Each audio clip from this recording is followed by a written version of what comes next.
Well, welcome to our tablet webinar. It's Wednesday evening, so it must be tablet webinar, and it's 6 o'clock.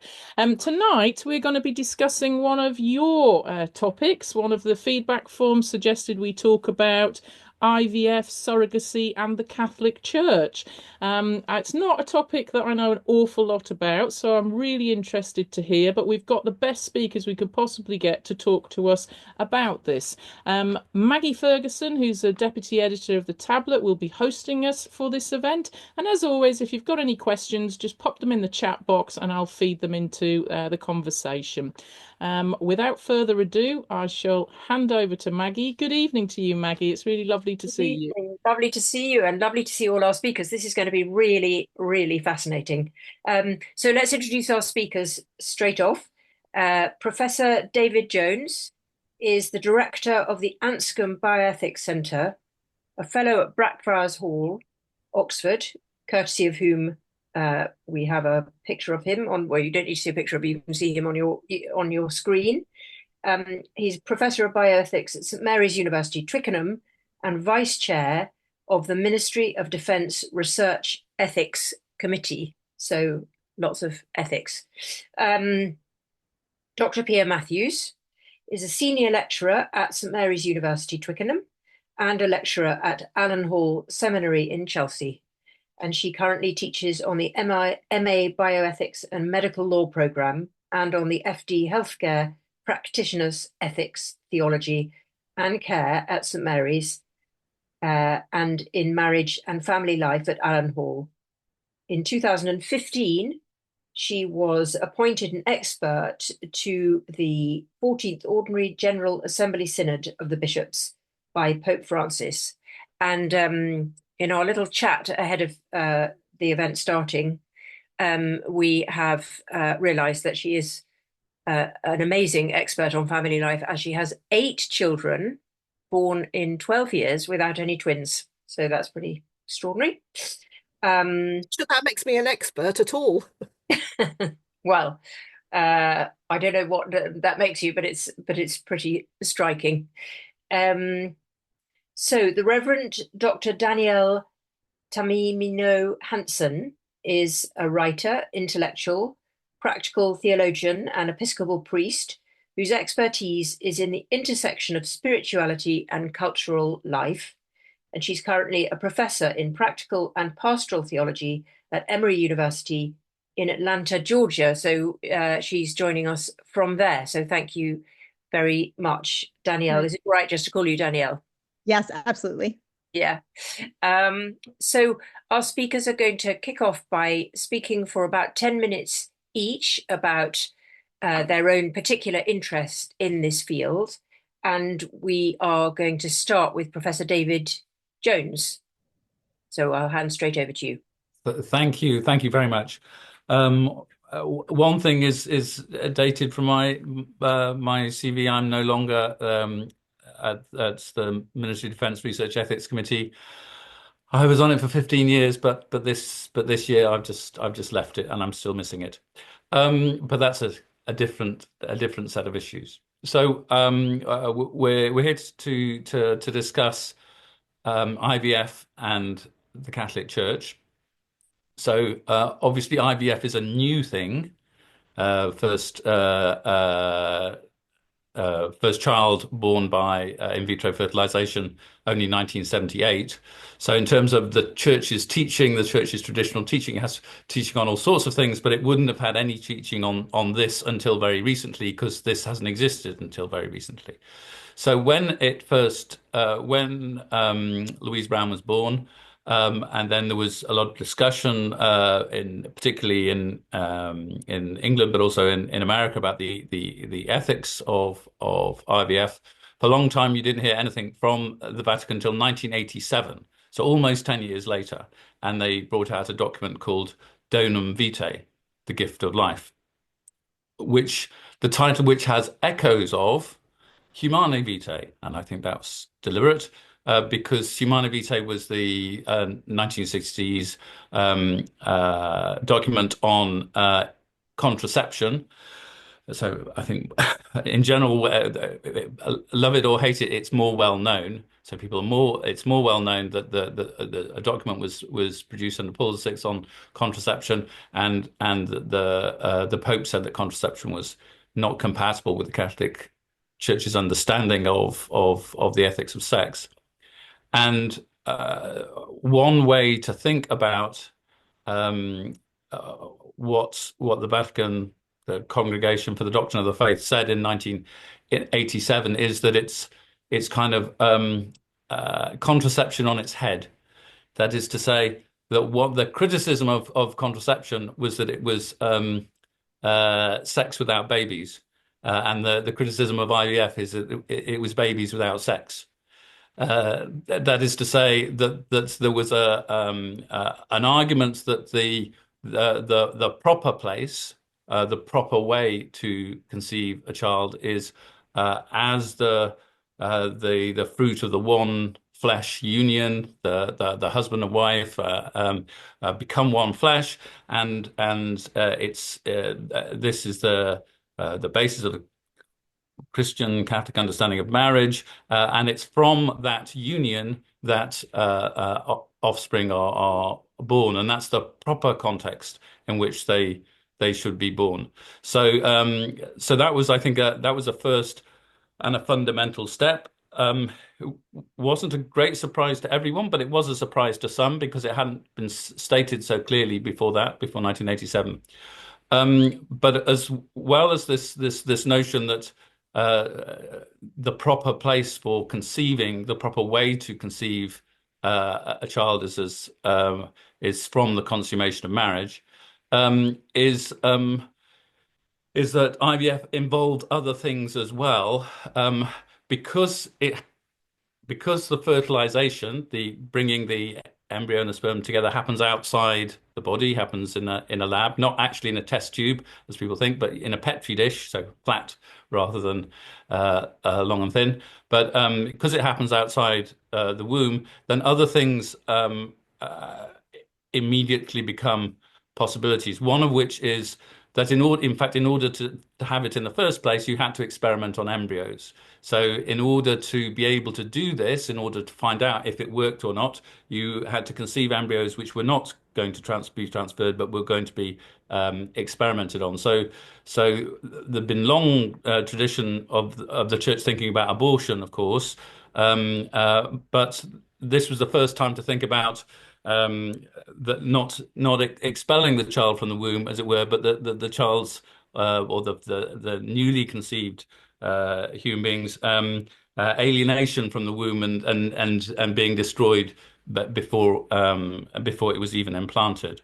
So a concern with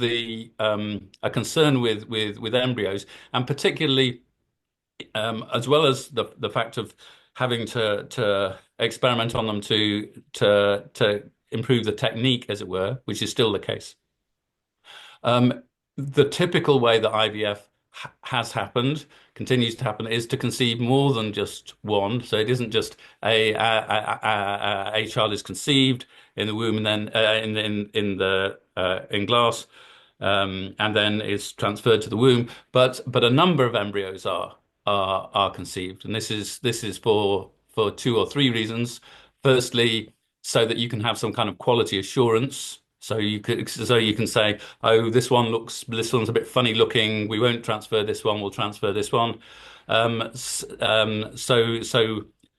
some kind of cataloging comes in. This becomes a science, becomes more scientific about 10 years later when we have pre-implantation genetic diagnosis, when we actually can genetically test these embryos before they go back in, which doesn't happen usually in IVF, but might well happen if you had a genetic disease which ran in the family.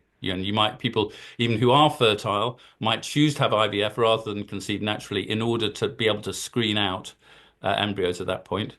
So there's a sort of quality assurance, and therefore the disposing of those who fall below the threshold, but also because it doesn't always work, because it often doesn't work, then you want to have more than one go, and so more are conceived than are transferred, and then those that are not transferred but are not funny looking are then frozen.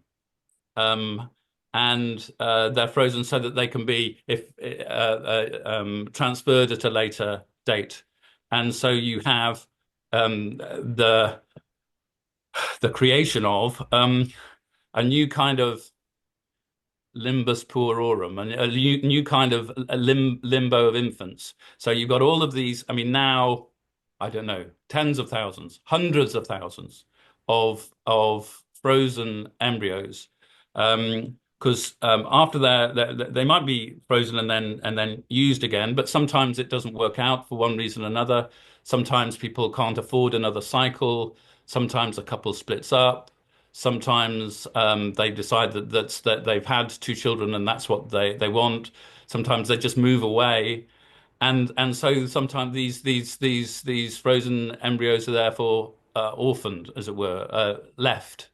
And there's again tens and tens of thousands of these in different freezers in different places. So there's one kind of set of issues which are to do with the embryo, and then there's another, the in principle issue of the idea that babies should be the result of sex, or not just any sex, but the unity of the human and wife of the human and wife, Freudian slip, the union of the husband and wife, the union of man and woman in marriage, that should be the context for the conceiving of children, and it shouldn't, and the laboratory shouldn't be the context for the conceiving of children.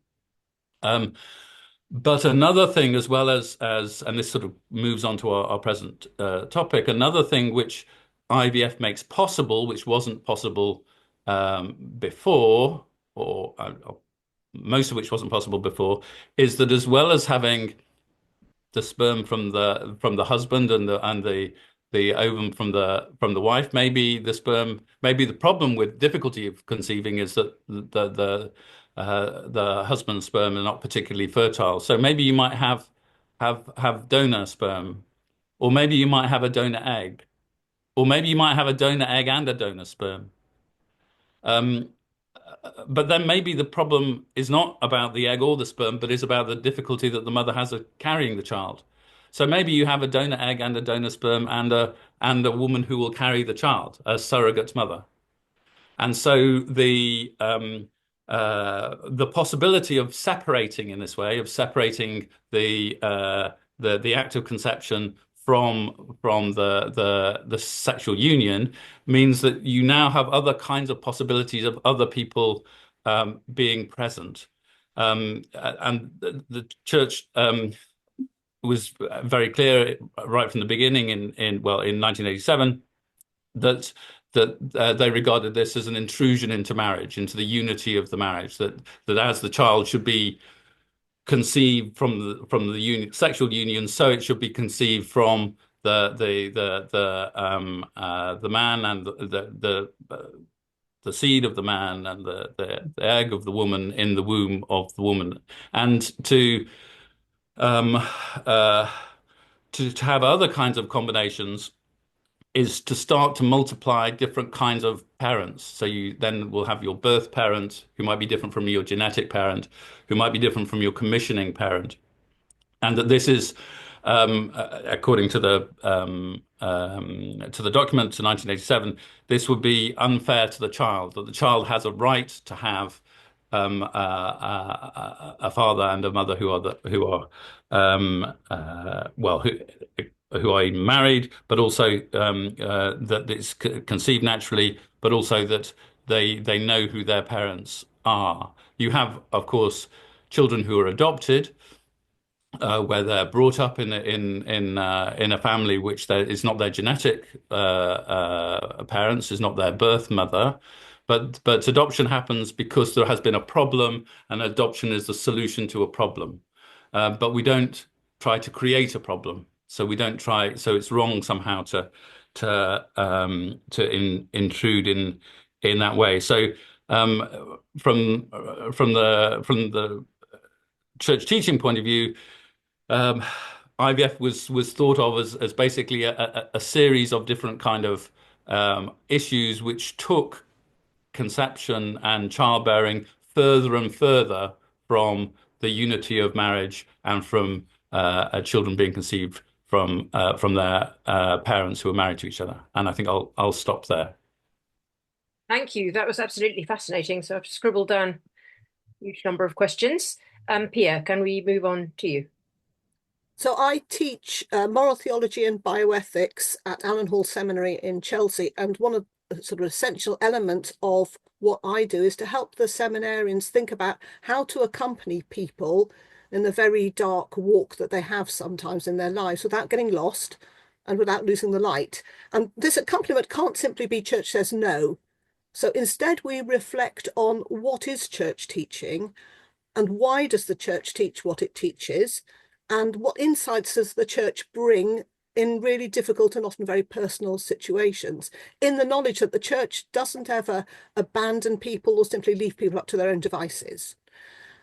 Because of these insights are very rich, they actually have relevance for everyone.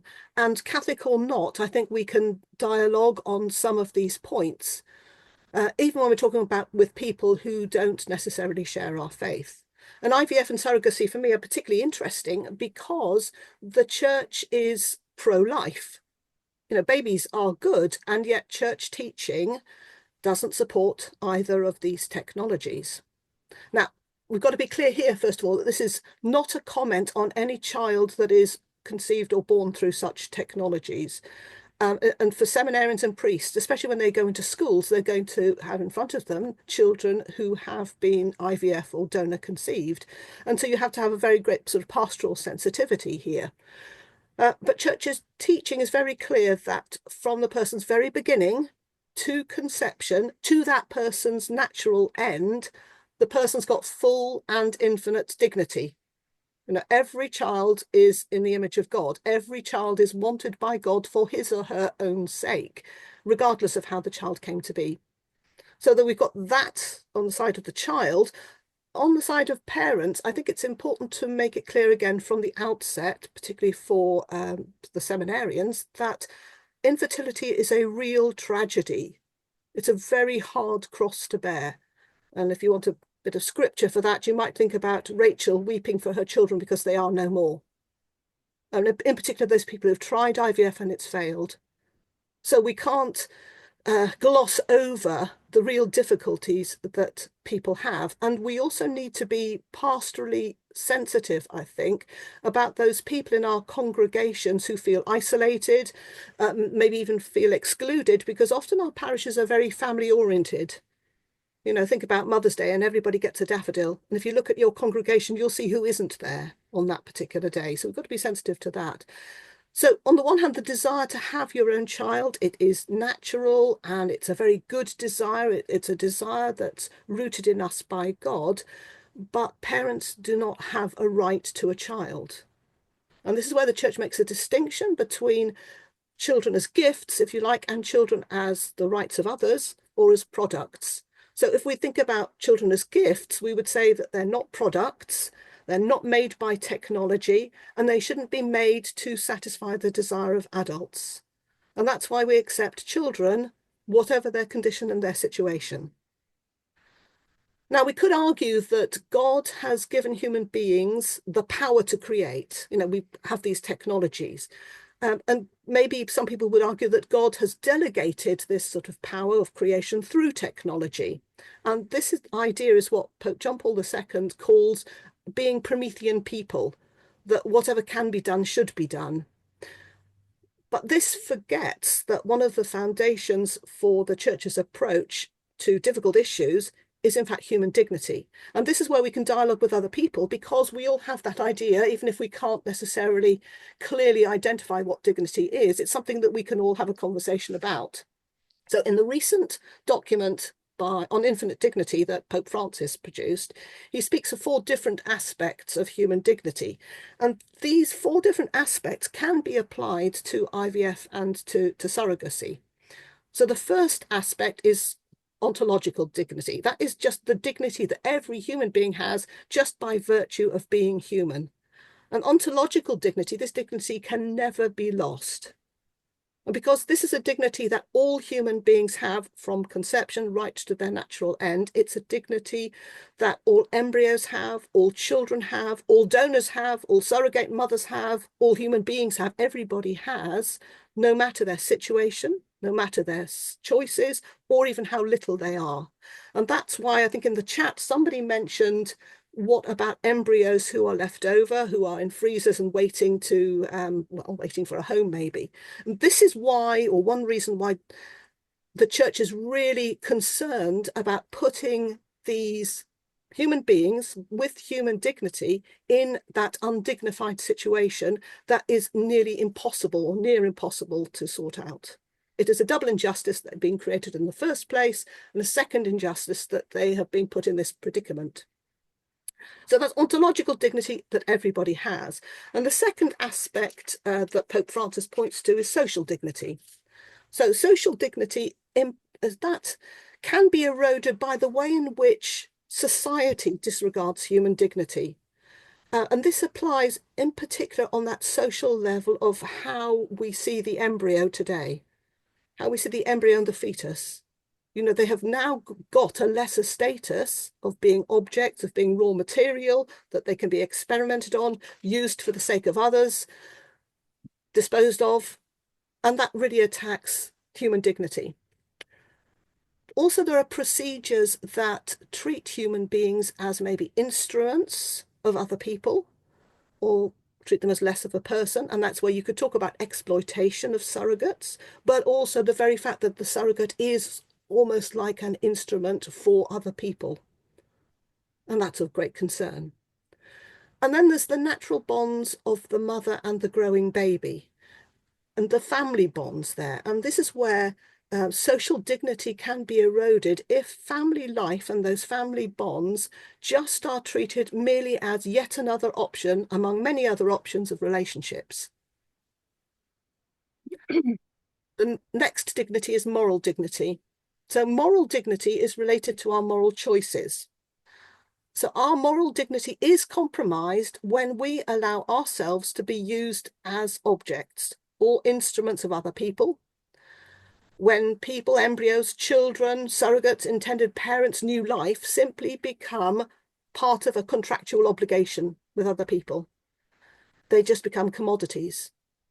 And then there's that really interesting question, but what happens if a woman really freely and willingly consents to be a surrogate, to bring happiness to the intended parents? Does that compromise her moral dignity? Well, the church would say that moral dignity can still be compromised by relying just purely on your freedom to determine your choices, without thinking of anything else except my right to choose. And then there's existential dignity. And existential dignity, again, is a very useful tool here, because existential dignity reflects the kind of struggles that good people have, especially when they desire and cannot have their own children. And church teaching recognizes that people really do suffer, and that they feel they don't have that wonderful dignity of being parents. But that doesn't mean that they can compromise moral dignity or contribute to the erosion of social dignity. And it also doesn't mean that their ontological dignity has been lost. So a lot of sort of a pastoral approach is to help people see that they are still loved and wanted and valued as they are, even though they can't have their own children. Now, the other thing that church recognizes is that people can be culturally blind. And by this, I mean that certain technologies have been almost normalized. And indeed, often you're signposted towards them as if that's the normal thing to do. And I think that's very difficult for people to be able to see clearly when everything becomes just a normal procedure. And it also makes it more difficult for people to witness to the significance of human dignity in all its aspects. I think this is strikingly clear in the current state of the law on surrogacy in England. So when the law was first enacted, the Surrogacy Act, people recognised that surrogacy was not desirable. But they also recognised that there had been exploitation and abuses, and the law was put in place in order to sort of restrict some of these abuses. But the difficulty is that once you put something into legislation, when you legalize something, it rapidly becomes seen as being endorsing something. So instead of being illegal, it becomes legal. And therefore, because it becomes legal, people think it's therefore the right thing to do. And the problem there is then it then becomes, or gives the impression that it's normal activity. And I think that's where a lot of people have difficulty with IVF and surrogacy, because it's the natural route that they're put through to. And if we have a change in the law where surrogacy just becomes sort of a rubber stamping of a contract between two people, or between a couple and the surrogate, we have lost sight of all the struggles that the people are having, but also we've lost sight of the dignity that's involved here. That's me done. Fantastic. Thank you. Thank you very much indeed.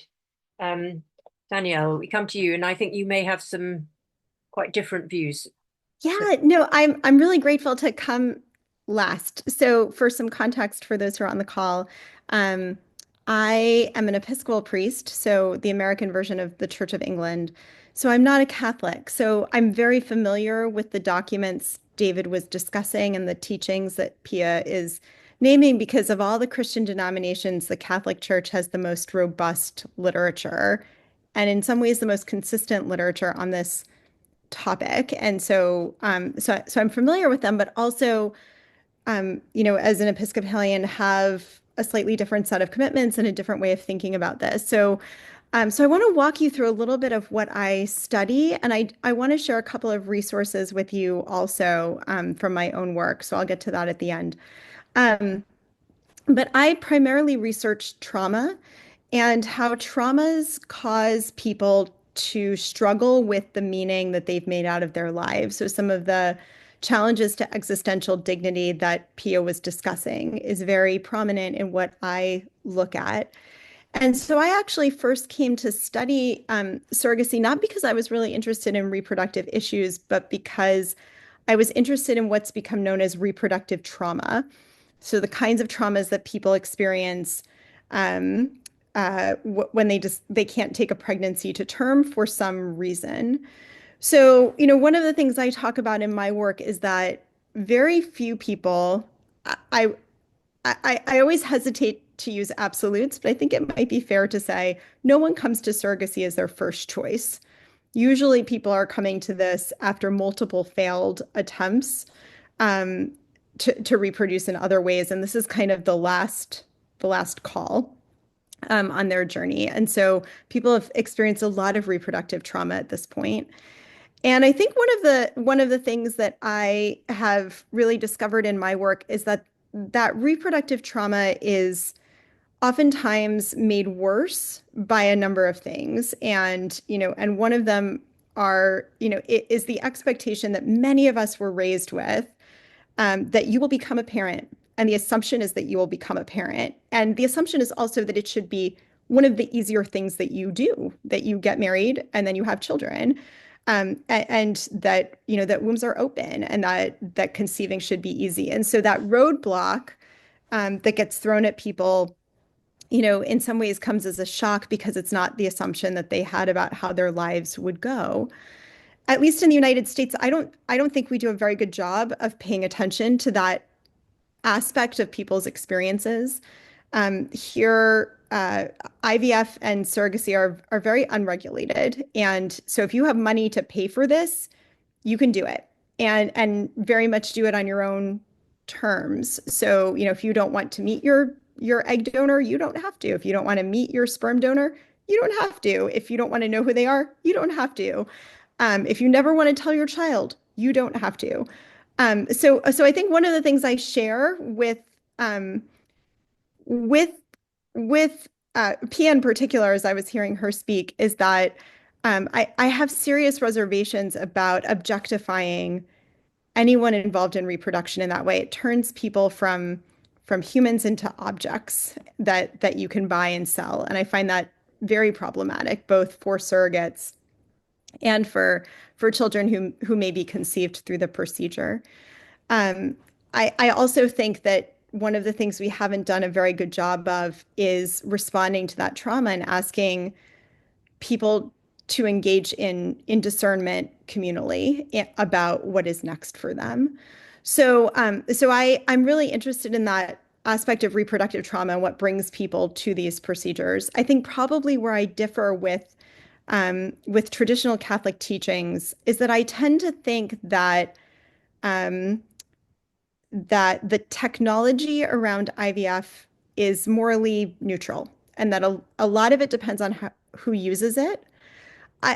In my research, I'm very clear. I want to bracket what happens to embryos because as these procedures get better and better, I think it's probably conceivable that we'll get to a place where no embryo is discarded or wasted. And so that's very idealistic. It's just the vacuum I'm working in because I was not writing on abortion at the time, and so I didn't want to be taking on that element. So if you can just artificially bracket that with me, I would be grateful. But if we just take the procedures of creating a new human being and assume it's going to be successful, I tend to assume that has morally neutral value. What determines the morality is how we treat the people who are involved. And I tend to feel that way both about the parents and the surrogate and the child. So years ago, it's now been made illegal. In India, you could hire a surrogate. Internationally, you would never meet the surrogate. And you could have a child that way. And in the United States, this was on Oprah. This was this, big, magnificent solution to everyone's problems. The surrogate would get money and have financial stability, and the parents would get a child for much less than they would pay in the United States for the child. And then, of course, what came out were a number of stories about how the surrogates were very badly treated, and very much abused in the process. And I tend to think that's very different from, say, a colleague I know she wrote a book about this. She's an ethicist who was a surrogate for one of her best friends, and that what she did was in some ways really expanding what families look like. And, so that gift giving aspect that I think Pia and I probably disagree with a little, I tend to think, if someone freely of their own volition would like to give that gift of a family, what a magnificent thing to be able to do. And what a magnificent thing to engage in. I agree that I think discernment is the determining factor in the ability to do that. And I tend to think, at least in the United States, our culture is not set up to do that discernment work very easily or very clearly. And so I would like to see a lot more of that done so that these decisions are not mercenary, but that they're really intentional and they're really prayerful. So that tends to be how I think about this. So I think that there's space for IVF and for surrogacy to be ethical procedures and to be profoundly beautiful procedures. I also think that our society, at least in the United States, is not set up for it, and that I would like to see discernment really being and communal discernment really being valued. I wanted to share a couple of resources that I have on this for you. The first is an article that I wrote for a newspaper or an online source called The Conversation that was specifically about surrogacy. It draws off of the Pope's statements in January about surrogacy. Oh, I can't share with the group, so I'm gonna put this in a direct message to Pippa, and maybe she can pass it along. The second one, which I think may be interesting for all of you, is the book that I wrote on this was called Conceiving Family. And it became the focus of something called a syndicate symposium. So 4 other scholars weighed in on the book that I wrote on surrogacy and reproduction.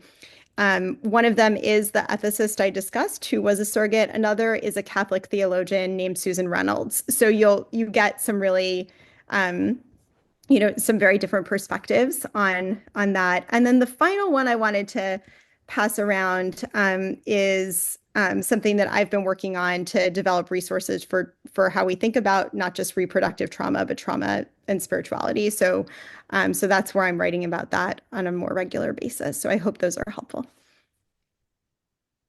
Gosh, thank you very much. That was really fascinating.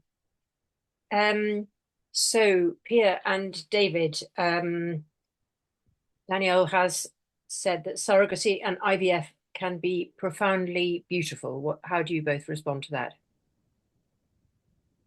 Well, one thing that Danielle said was that hopefully we'll come to a stage where no embryo will ever be left behind.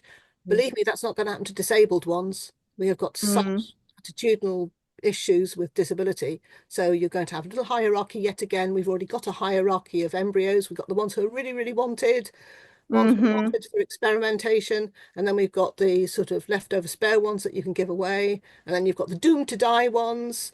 And disabled one is way down there. I'm intrigued about what you think about the status of the. Can we just come back to the profoundly beautiful? Can they be profoundly beautiful, IVF and surrogacy? Not if it compromises human dignity. And I can't see how it doesn't compromise human dignity. Danielle, do you want to? Because I mean that is the sort of, that is a major disagreement between. It is, and Pia, I can't tell you how glad I am to be on this with you, because I think that I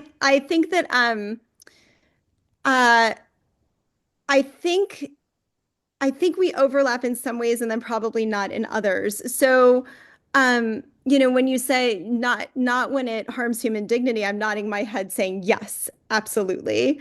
And when you're talking about the selective discarding of embryos, I'm also nodding my head saying yes, I agree with you on all of that. I think that I think that if those conditions are met, that we're not selectively discarding embryos, that, every embryo that is implanted is wanted and comes to term, and that the people who are involved are all intentionally involved to create a family, then I have, then I think it tends to be, or can be, has the potential to be a beautiful thing. I think that one of the things that gives me pause, and that I think we would probably disagree on, are the people I've known on both sides, and adults, not children, who have participated in these procedures, and who credit them as making them into the people God intended them to be. So, I think about Jewish surrogates who come from a very, very different theological landscape than we have, who say this is kind of what earned my place in the book of life, or the Christian surrogate that I know, or some Catholic parents that I know who say I couldn't be who God called me to be otherwise. I think that's hard for me to square away as a theologian. And I think that I heard you frame it in terms of freedom, which was interesting and new for me, because I tend to frame it in terms of discernment and think, God put us in bodies. Jesus lived in a body. There has to be something we learn here that brings us closer to God. And if this is done well, if we discern well, I want to take those testimonies seriously, and that gives me that's something that sticks with me as a theologian. David, can we, because we haven't got terribly long, do you want to comment on that, or I wanted to ask you a specific well, our specific question? Because you began by saying that IVF was relatively new, and it is 1978. How much research has there been into children who grow up as a result of IVF or surrogacy, and whether that is likely to be damaging in any way psychologically? So that there've been different kinds of research by different people who generally start with answers they want to get and devise methodologies which will get them the answers. So it's true that you have children who are deeply cherished and who do well at school, and certainly when they're younger, they can flourish, who have been born in with IVF.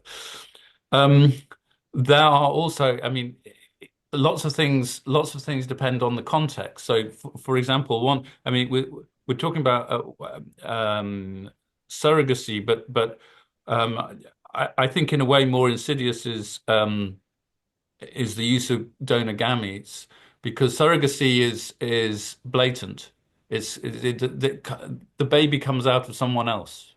There's no, I mean, it can be hidden in the sense that it's hidden in India, but it's not, but it's not from you. Whereas if somebody seems to give birth naturally and nobody knows that, most people don't know that it was IVF unless I mean, they just think, oh, this couple's had a child, that's nice.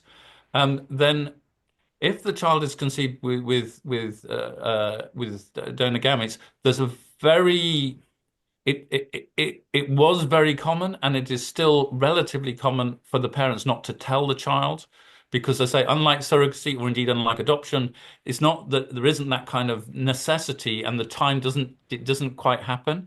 And then what happens is people discover late. So someone who I know this happened to, who as a teenager suddenly discovered that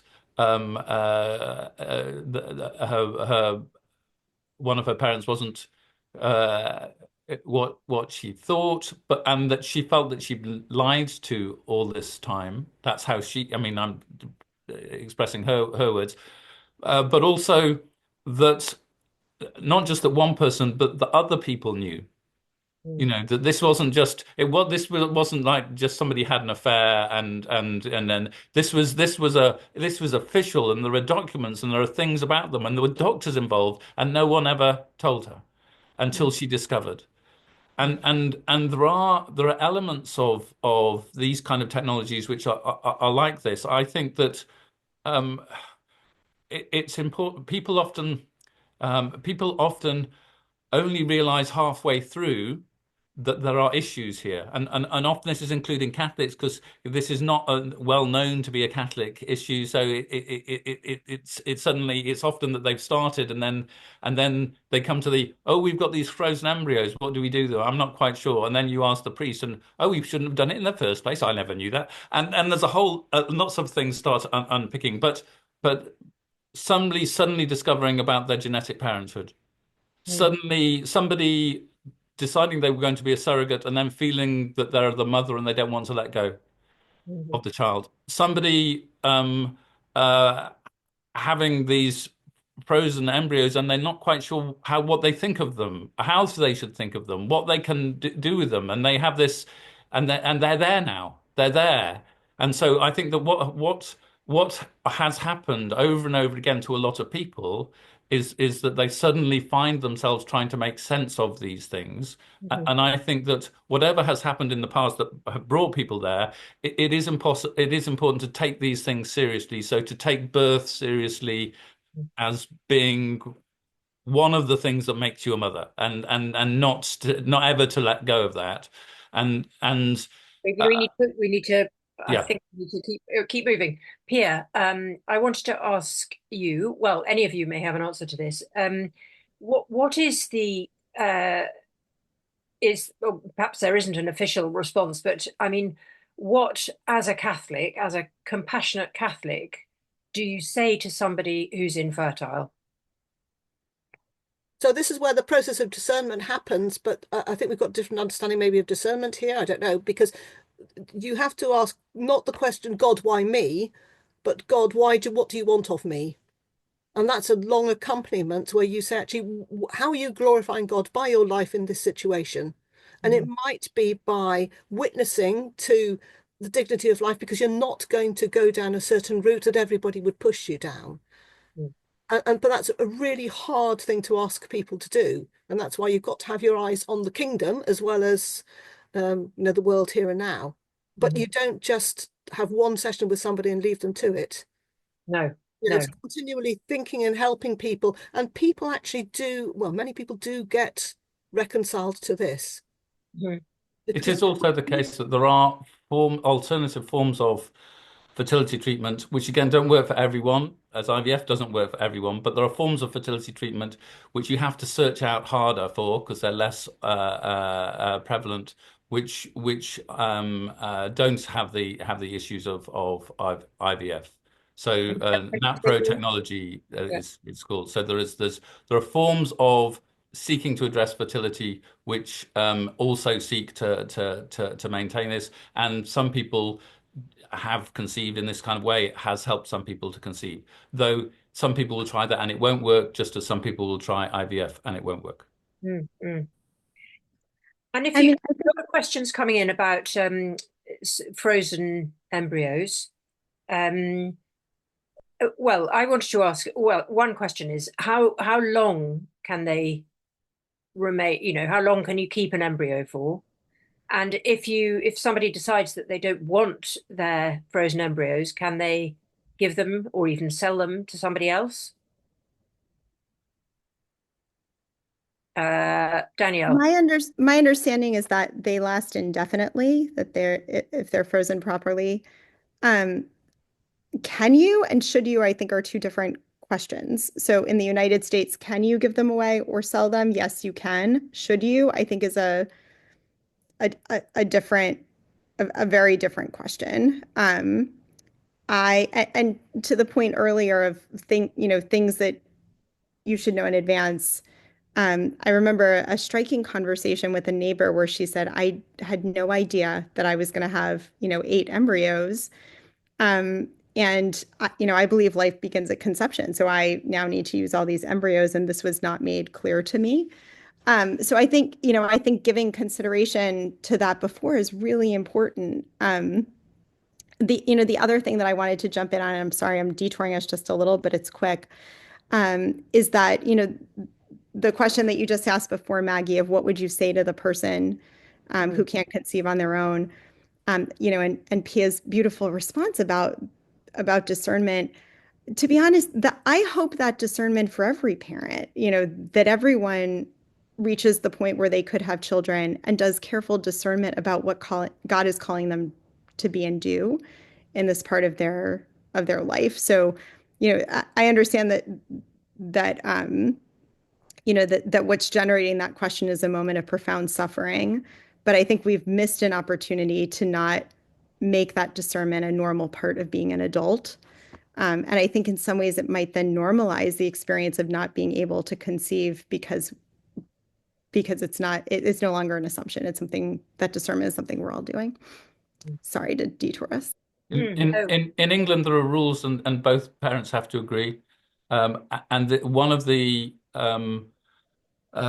paradoxical, deeply problematic elements of this is if a couple splits, then the father of the embryos can prevent the mother from implanting those embryos because it would make him a father-in-law, legally speaking, and he can stop that from happening. So you have embryos who the mother wants to implant, who she can't implant because of the law in this country. But we have too many laws. The Americans have too few. So.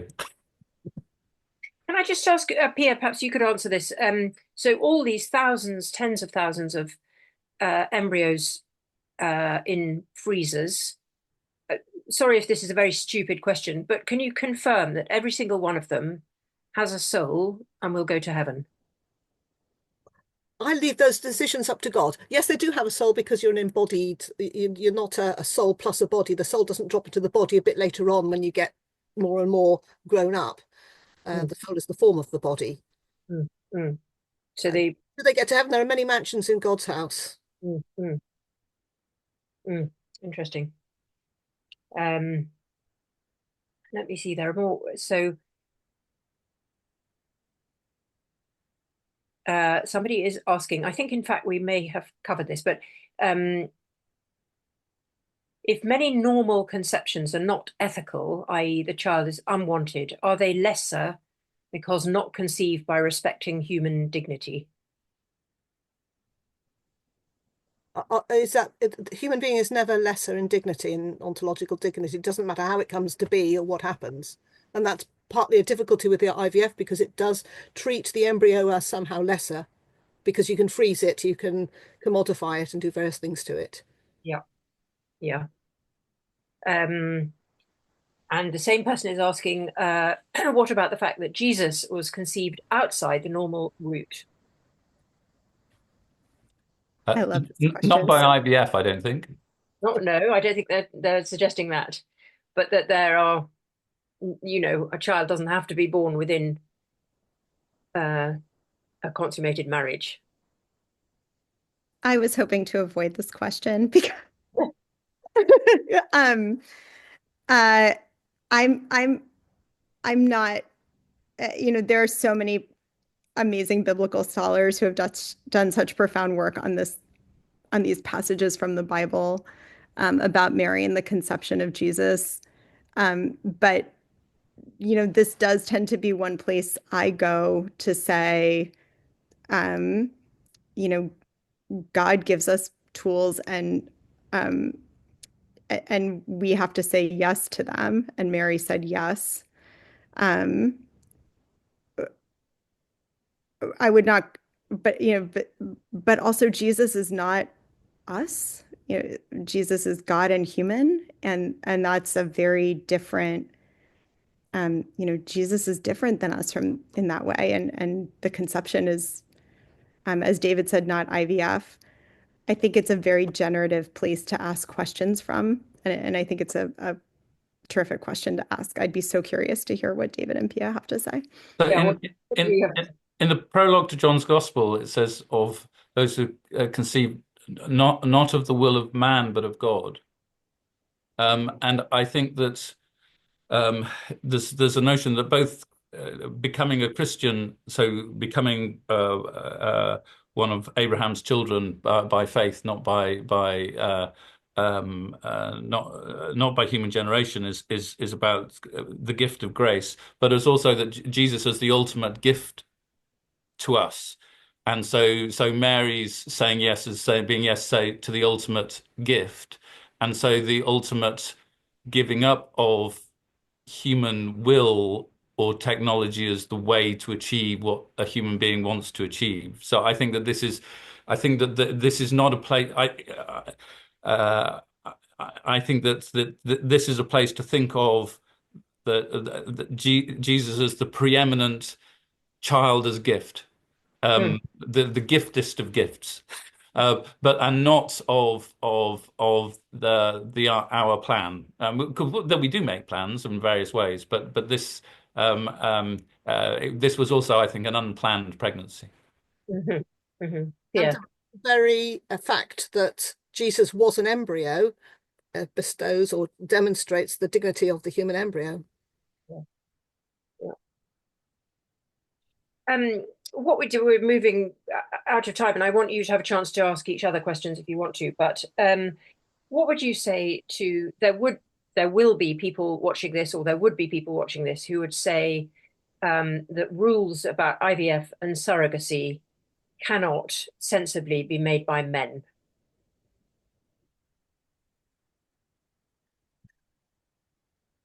I don't think I should speak to that then, should I? Danielle. I think that I think I am not willing to discount a man's ability to discern. I'm not willing to discount a man's ability to make good ethical choices. So I guess I should say it is not the fact that a person is a man that signals to me they should not be making these decisions. What is important to me is that whoever makes these decisions makes them with the experiences of real women and families and children in mind. I would have a lot of concerns about the man or the woman who does that without speaking to the people who have experienced a whole gamut of reproductive experiences and and prayerfully reflected on them. Because I think that, again, going back to we live in bodies, we're here, our life is a gift, and it's a gift that gives us a chance to grow closer to God and get to know God better and know God, what God is calling us to be better. We're all called to listen to our neighbors and to hear what God is revealing through them. And I feel the failure to do that.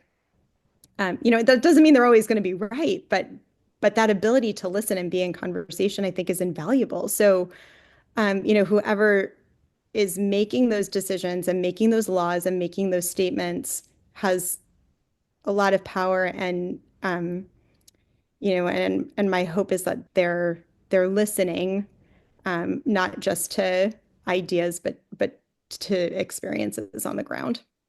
Mm-hmm. Mm-hmm. We've got literally like 3 minutes left. Is any of you itching to ask a question to one of the others? David, as you've been cut out of the men question.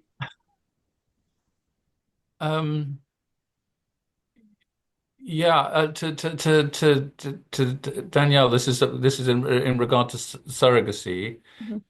So, if you have a surrogate mother, do you think that she is a mother and should be acknowledged as a mother?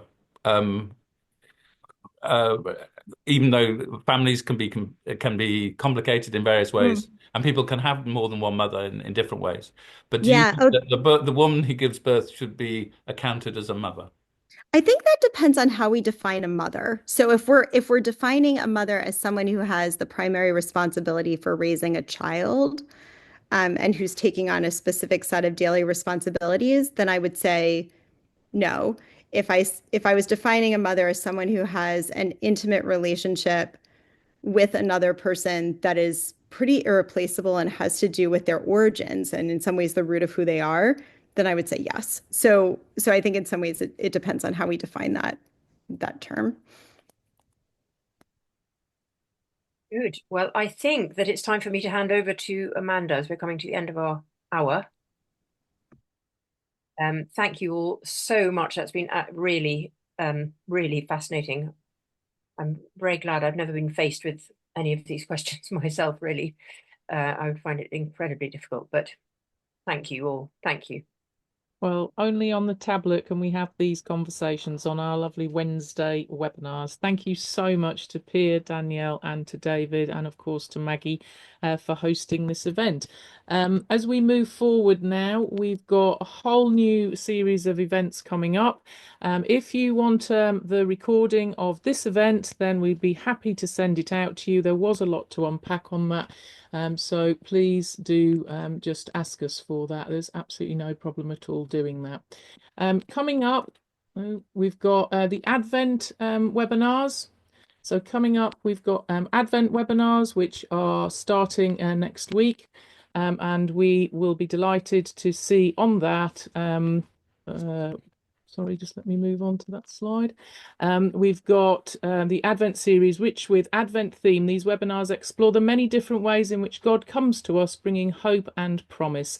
So join the tablet team and a selection of speakers this Advent, starting on Wednesday, the 4th of December, with Dr. Richard Ounsworth, OP from Blackfriars.